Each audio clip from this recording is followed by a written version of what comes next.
বাবা কান্নাকাটি করিসনি, ঘরের পিছনে দুইটা ভূত বসে রয়েছে, দুইটা শেল বসে রয়েছে। মা গো মা, তুমি ছেলেরে কোরআন শিক্ষা দেও নাই, কোরআন বোঝাও নাই, দোয়াও পড়ো নাই, তুমি ভূতের ভয় দিছো, তুমি বাঘের ভয় দিছো।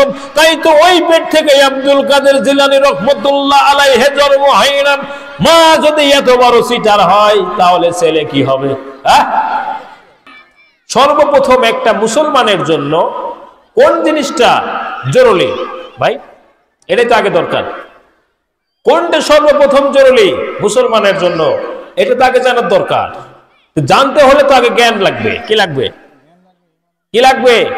জ্ঞান লাগবে জানতে হলে। তাহলে জ্ঞানটা কি? আজীব তামাশা। জ্ঞানটা কি এইটা আগে জানার দরকার। আপনি যে কোনো একটা বিষয়ে চর্চা করবেন, ওই বিষয়টা জানতে চাচ্ছেন, বুঝতে চাচ্ছেন, তাহলে ওই সম্পর্কে আপনাকে আগের যে জ্ঞানটা আনতে হবে, এই জ্ঞান সম্পর্কে আপনাকে জানতে হবে না? সেটা কি এটা বোঝানোর চেষ্টা করছি। আল্লাহ রাব্বুল আলামিন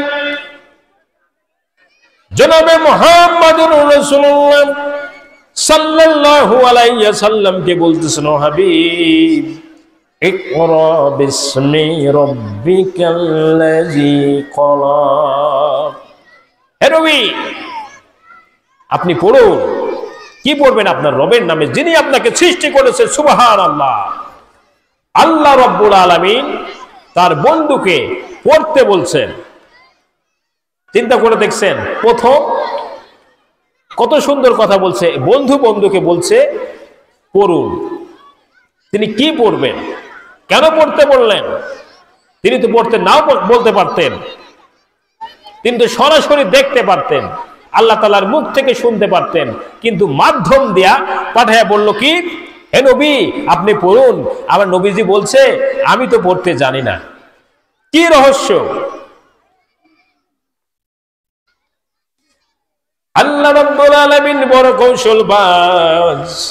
তার হাবিবকে যদি সরাসরি আল্লাহ রাব্বুল আলামিন তার দিকে যদি সরাসরি পেত, আমরা যেরকম সরাসরি কথা বলি এইভাবে কিন্তু নবী করিম সাল্লাল্লাহু আলাইহি ওয়াসাল্লামকে পড়তে বলেন নাই, এইভাবে পড়তে বলেন নাই।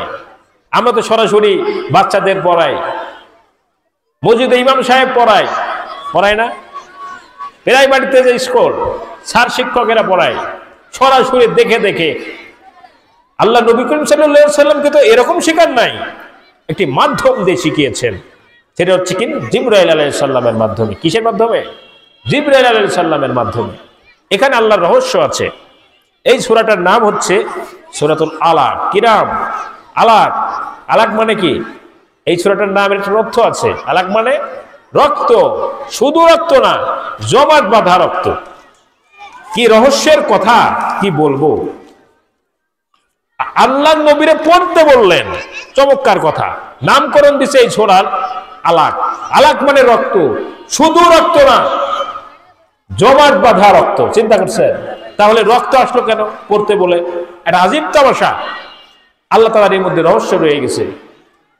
একটি গানের মধ্যে এটা বলা হচ্ছে যে, আর জীব জানে না যে সব তর্ক দিবে জানবে কি করে, যা কিছু তাই করে রে মন, পিছের কথা রেখো স্মরণ।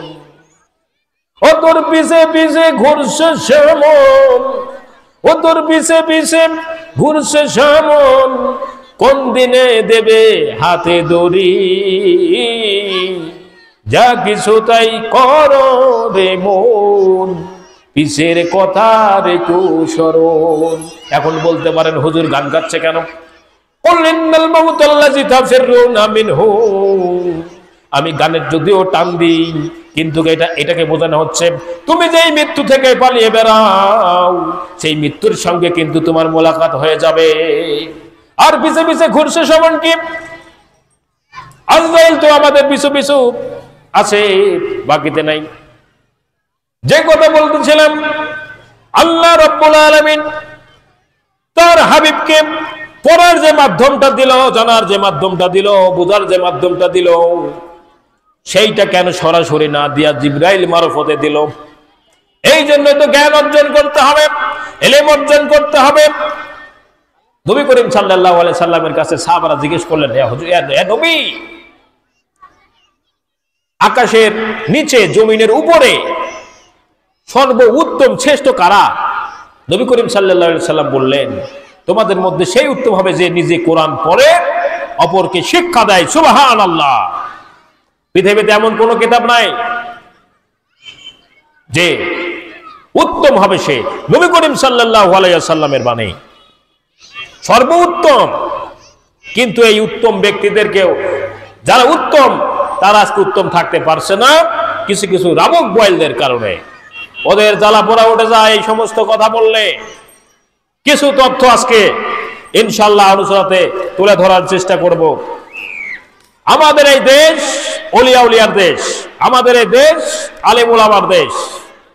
কি গো, আলেম উলামা থেকে যতগুলো তরিকা এসেছে, যিনি এই মাহফিলের প্রতিষ্ঠাতা তিনি নিজেও একজন পীর সাহেব ছিলেন। শুধু তাই নয়, তিনি রাধাগ্রাম জামে মসজিদে ইমামতি করেছেন, সেখানেও তার অসংখ্য বায়াত আছে, তিনি বায়াত করেছেন, তার মুরিদান আছে। কথা একটু বলতে হবে, কথা না বললে তো হবে না। আল্লাহ রাব্বুল আলামিন কেন এই সমস্ত দায়িত্বগুলো দিচ্ছেন, কেন জ্ঞান সঞ্চয় করতে বলছেন, এইটা ভিন্ন কথা নাই। মূলত ইলম অর্জন করতে হবে। ইলমের মূল উৎস হইল চারটা। কয়টা? চারটা। চারটি উৎস থেকে মানুষে ইলম অর্জন করে প্রাথমিক অবস্থায়। নবজাতক শিশু, নর এবং নারী, চারটা উৎস থেকে ইলম অর্জন করে। কয়টা উৎস থেকে? চারটা উৎস থেকে। এই জন্য ইলমটা দেওয়া। খালি খালি তো হবে না, আন্দাজে তো পড়তে বলা হয় নাই। কিচ্ছু জানে না বলে সব জানে, নাউজুবিল্লাহি মিন যালিক। আমি শুধু ভাষাভাষীর কথা বলছি না, আমি কোনো ব্যক্তিকে ছোট করতে চাচ্ছি না, আমি যেটি কথা বলছি। আমার এই দেশ ওলিয়া উলিয়ার দেশ। কেন এই কথাটা বললাম? একটু যদি ইতিহাসের দিকে তাকানো যায়, 1956 সাল, কত সাল? 1956 সাল। 1956 সালে আমাদের নামের আগে এখন মোহাম্মদ, এই মোহাম্মদটা ছিল না, আগে সিঁড়ি ব্যবহার করতে হতো। আপনাদের বিশ্বাস না হয় আপনারা দেখেন, নেট তো আছেই। নামের আগে ছিল সিঁড়ি, আনলো মোহাম্মদ। কারা আনলো? কারা এর পিছনে শ্রম দিল, মান দিল, জীবন দিল? এইটাও একটু জানা হবে। কেন আল্লাহ রব্বুল আলামিন পড়ার কথা বলেছেন? তুমি না পড়লে জানতে পারবা না, তুমি বুঝতে পারবা না। স্বামী শুনে শুনে তোমার শোনা ভুলও হতে পারে, এই জন্য বলছো তুমি পড়ো। আমি বলবো ভাই আপনি এইটা পড়েন, এইটা আছে, আমার কথা আপনি কেন শুনবেন? আমি তো ভুলও বলতে পারি। আপনি নিজে ইলম অর্জন করেন না, আপনি শেখেন। আপনি শিখে আপনি নিজে দেখেন, আপনি কেন বিভ্রান্তির মধ্যে পড়তে যাবেন? মাদ্রাসা কি জন্য দেওয়া হয়েছে? স্কুল কি জন্য দেওয়া হয়েছে? আজকে যে আলেমদের সম্মান দেওয়ার কথা, সেই আলেমদেরকে আমরা সম্মান দিতে জানি না। এটা ঠিক না। কাদের অবদানে এত সুন্দর করে চলতে পারি, এটার অস্বীকার করা যায়?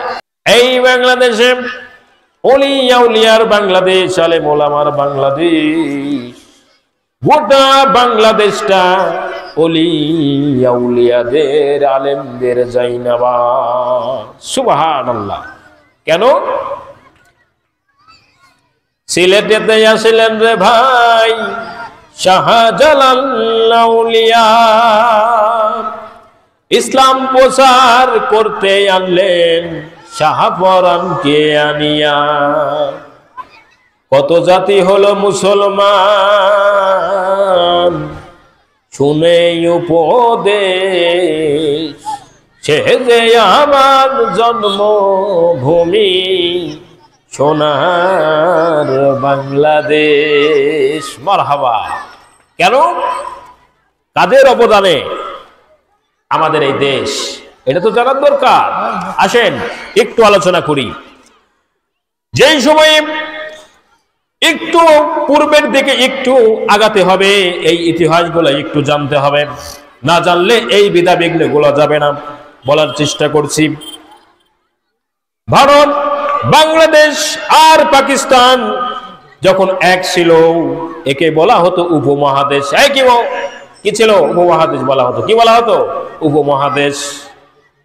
আমার মুসলিম শাসন চালিয়েছে একটি দুইটা বছর নয়, 5 বছর নয়, ওরা 700 বছর ধরে ভারতে ক্ষমতা চালিয়েছে আমার মুসলমানেরা। সুবহানাল্লাহ। এরপরে তখন বাংলাদেশ এক ছিল, নামকরণ হয়নি। ওরাই সেই সময়ে 550 বছর বাংলাদেশ এরিয়ায় মধ্যে দেয়া মুসলমান শাসন চালিয়েছে এই দেশ। যারা চালিয়েছে তারা কোরআন দিয়ে চালিয়েছে না কোরআন বাদ দিয়ে চালিয়েছে? ইকরা বিসমি রাব্বিকাল্লাযী খলাক, কোরআন দিয়ে চালাইছে না কোরআন বাদে চালাইছে? কোরআন দিয়ে চালাইছে। এরপরে চালাইছে বাংলাদেশ। তখন শিক্ষা ব্যবস্থা খুব সুন্দর ছিল। তখন ইসলামিক শিক্ষা পেত, ওলিয়া উলিয়ার শিক্ষা পেত, আলেম উলামার শিক্ষা পেত, কোরআনের শিক্ষা ছিল। সকালবেলা উঠলেই শোনা যেত বিসমিল্লাহির রহমানির রহিম। সকালবেলা বাচ্চারা যাইতো মাদ্রাসায়, আর মা বোনেরা কি সুন্দর পরিবেশ করে সকালে তেলাওয়াত। আজকে আমাদের কি শিক্ষা দেয়? আমাদের কথা সন্তানরা কেন শোনে না? একটা মজার ব্যাপার আছে। আব্দুল কাদের জিলানী রাহমাতুল্লাহ আলাইহি তিনাকে মাদ্রাসায় যখনই দিলেন তার আম্মা যান, এইবার উস্তাদ জি তাকে বলতেছে পড়ো আউযু বিল্লাহি মিনাশ শাইতানির রাজিম। উস্তাদ জি এইটা আমার জানা। সুবহানাল্লাহ। পড়ো বিসমিল্লাহির রহমানির রহিম। বিয়াদবি নেবেন না, এইটাও আমি জানি। আলিফ লাম মিম, ওটাও আমার জানা। এইবার উস্তাদ জি অবাক হয়ে গেলেন। 4 বছরের একটি ছেলে কিভাবে 18 পারা কোরআন তার মুখস্থ। তিনি চলে গেলেন তার বাড়িতে। যাওয়ার পরে ডাকতেছেন আসসালামু আলাইকুম ইয়া আহলাল বায়াত। বাড়ি থেকে আছেন নাকি? সালামের জবাব দেন। ভিতর থেকে আওয়াজ আসলো ওয়ালাইকুমুস সালাম।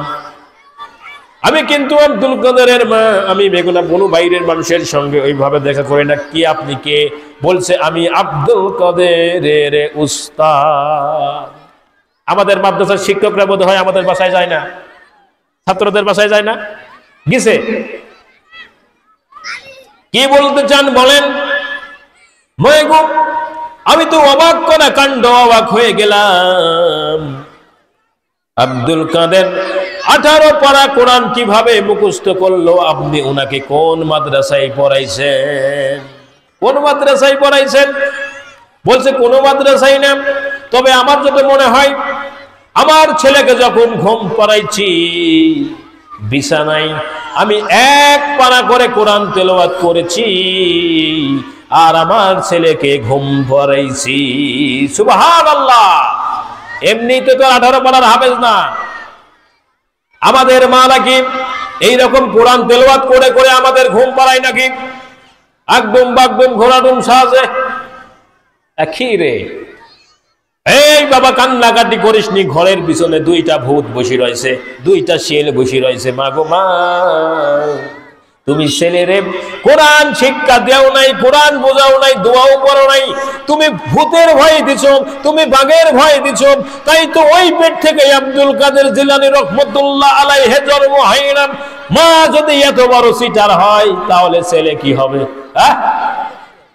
যেই কথা বলতেছিলাম, ওই সময়ের শিক্ষা ব্যবস্থা ছিল বাংলাদেশ ঠিক ইসলামিক শাসন পেত, ওলিয়া উলিয়া ছিল, শাসন পেত। কিন্তু এমন একটি সিস্টেম হলো যেই সিস্টেমের কারণে সবকিছু উল্টাপাল্টা হয়ে গেছে। আমি তাদের কথা বলছি। বাংলাদেশ এলাকায় সেই সময় 550 বছর ধরে তারা ইসলাম প্রচার করেছেন, ইসলাম শাসনে ছিল। কিন্তু এমন একটি বিষয় এসে দাঁড়িয়ে গেল 1757 সালে। এই কত সালে? 1757 সালে ইংরেজরা এসে দখল করে নিল। কি করে নিল? দখল করে নিল। 1757 সালে দখল করে নেওয়ার পরে মুসলিম শাসন তো তখন চলে গেল। এইবার বলেন, যারা যেই সময়ে যেই শাসনটা ছিল ওই রকম আর ছিল নাকি? বা তার ব্রেন থেকে ইংরেজি ব্রেন ঢুকায় দেয়া মানুষ তৈরি করে নিল, আর মুসলিমদের শাসন ওখান থেকে চলে গেল। এইভাবে তারা শাসন করতে থাকলো, তাদের সুবিধা মতন তারা সাজাইল। ইসলামিক শিক্ষা ব্যবস্থা ওই মুহূর্ত থেকে সরে যেতে লাগলো। ইতিহাস বলছে এরপরে একটা দুইটা দিন নয়, 190 বছর, ও মুসলমান, 190 বছর আমরা ইংরেজদের এই দেশে গোলামি করেছি। কতদিন? 190 বছর আমরা গোলামি করেছি ইংরেজদের। এরপরে 1947 সালে, কত সাল? 1947 সালে ইংরেজদেরকে তাড়াইয়া দিল। কি করলো? ইংরেজদেরকে তাড়াইয়া দিয়া পাকিস্তানের অংশ হলাম, যেটা অংশ হলাম আমরা। কি হলাম? পাকিস্তানের অংশ হলাম আমরা। 1947 সালে অংশ হওয়ার পরে পাকিস্তানের নামধারী মুসলিম লীগ ক্ষমতায় গেল, কিন্তু ইসলাম পরিপূর্ণ ক্ষমতায় গেল না, নাম হলো মুসলিম লীগ, কিন্তু ক্ষমতায় গেল নামধারী পাকিস্তান। নামে মুসলিম, ও রসুলের আদর্শের মুসলিম না, ও ইকরা বিসমি রাব্বিকাল্লাযী খলাকের মুসলিম না, ও নামের মুসলিম। এইবার শিক্ষা ব্যবস্থা থেকে এইরকম তুতি তখনই লাগতে লাগলো। সবথেকে বড় কষ্টের ব্যাপার, 1971-এর পরে স্বাধীনতা বিজয় আসার পরে আর ওইভাবে শিক্ষা ব্যবস্থা নাই, অনেকগুলো কিছু কেটে দিয়েছে। এখন ধর্মের মধ্যে, শিক্ষার বইয়ের মধ্যে শিক্ষাই নাই, যেইগুলা না দিলেই না শুধু সেইগুলোই। এত ফ্যাসাদ কেন? এই ফ্যাসাদ গুলা ভালো না। আমরা ইহুদি নাসারা রাজাকারদের গোলাম নই। আমার আলোচনা করতে দেওয়া হয় নাই, আমাকে তাফসীর করতে দেওয়া হয় নাই। আমার জুম্মাতে এসে আমার খুতবাগুলো উনি আগেই সিগনেচার করে করে দিয়ে গেছে। ওটা আর চলবে না, নোংরা রাজনীতি, এইগুলা আর আমার ইসলাম করবে না। মুসলমান তোমার গোলাম না, মুসলমান রাসূলের আদর্শের সৈনিক। ওলিয়া উলিয়াদের সাপোর্ট করে আমরা, ওলিয়ারা যদি সঠিক থাকে তাহলে দিতে পারে, না থাকে না। কারণ তোমরা ইকরা তোমরা কেটে দাও, ইকরা বিসমি রাব্বিকাল্লাযী খলাক তোমরা কেটে দাও, শিক্ষার শুরুতেই কেটে দাও বিসমিল্লাহির রহমানির রহিম তোমরা কেটে দাও। আর বলো আমাদের তো কোনো কিছুই হয় না। আরে বিয়াদব, এক কালেমা পরে গোস্ত বিরানি খাই, আর এক কালেমার দাওয়াত দিয়ে ফাঁসির মঞ্চে হাসতে হাসতে চলে যায়। সুবিধা দিল এই ধরনের কিছু ব্যবসায়িকের কারণে। এই কথা বলে শেষ করব। শোনো মুসলমানেরা, 1999 সালে আমার এই বাংলাদেশ দুর্নীতিতে 1 নাম্বার হয়েছে অল বিশ্বের কাছে। রাসূলের আদর্শ যারা করে, যারা মানে, তারা কখনো হারাম জিনিস ভক্ষণ করতে পারে না, কখনো সম্ভব নয়। খাদ্যে ভেজাল মিশাতে পারে না, চোখ লাল করতে পারে না, মেয়েগুলারে ডিস্টার্ব করতে পারে না, SMS পাঠাইতে পারে না ফ্রি টক টাইমে। তারা জানে, ওরা বুঝতে পেরেছে এই মুসলমান যদি আবার শাসনে আসে সব বন্ধ হয়ে যাবে, আবার সেই গর্ত ঢোকারও ওরাও জায়গা পাবে না। আল্লাহ রাব্বুল আলামিন যতটুকু কথা বললাম, একটি অনুরোধ, যুবক ভাইরা, কোরআন ছেড়ে দিও না। তুমি কোরআনের সঙ্গে হয়ে যাও, রাসূলুল্লাহ তোমার সঙ্গে হয়ে যাবে, তোমার টেনশন থাকবে না। ওই ফোন নিয়ে গুতাগুতি বাদ দাও, টেপো, টিপার প্রয়োজনে গুলা টেপো। ও যুবক বন্ধু, আমিও যা তুমিও তাই, আমিও যুবক তুমিও যুবক, তোমার সাথে আমার ফ্যাসাদ কিসের? আসো, মেয়েদেরকে পিছনে সময় দেওয়া বাদ দাও, মেয়ে তোমার পিছনে এসে সময় দিক। তুমি মেয়ের পিছনে সময় দিতে যাবে কেন? তুমি কোত্থেকে একেবারে খাটো হয়ে গেলে নাকি? লজ্জার ব্যাপার।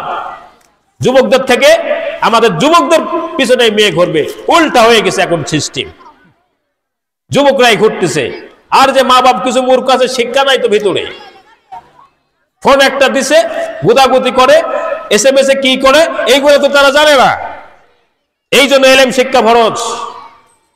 আপনাদের সন্তানদেরকে মাদ্রাসায় দিবেন, জেনারেল শিক্ষিত বানাবেন, নিজেরা কোরআন শিখবেন, নিজের চোখে নিজে দেখেন, আইনাল ইয়াকিন, বেলগাইবি দেখা বাদ দেন।